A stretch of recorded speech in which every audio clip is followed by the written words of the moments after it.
உலகிய வாழ்வில் காகிதம் ஒன்று வரைய ஆசைப்பட்டேன். நான் முழு காகிதமாக. ஏனென்றால் என் எண்ணமானது எனக்குள் ஒரு காகிதம் போல இருக்க வேண்டும். நான் எதனை அதனுள் நிர்ணயிக்கின்றேனோ அதுவே என்னுள் நிலையாய் இருக்க வேண்டும்.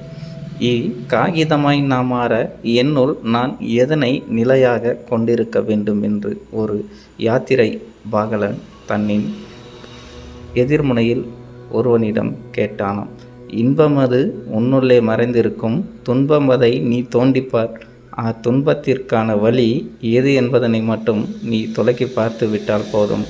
உனக்கான அதிசயமான 1000 விளக்கங்கள் உன்னுள்ளே வந்தமையும். அவ்விளக்கத்தின் தெளிவுதனை மட்டும் நீ தேடி பார்த்து விட்டால் போதும். நீ காகிதமாகும் வித்தையினை நீயே கற்றுக்கொள்ளலாம்.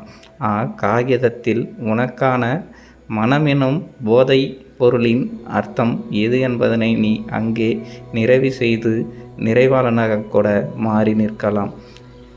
எதிலும் உன் திரைதனை நீ விலக்கி பாரடா. மற்றொரு திரையே உனக்குள் மாயவனாய் வந்து நிற்கும்.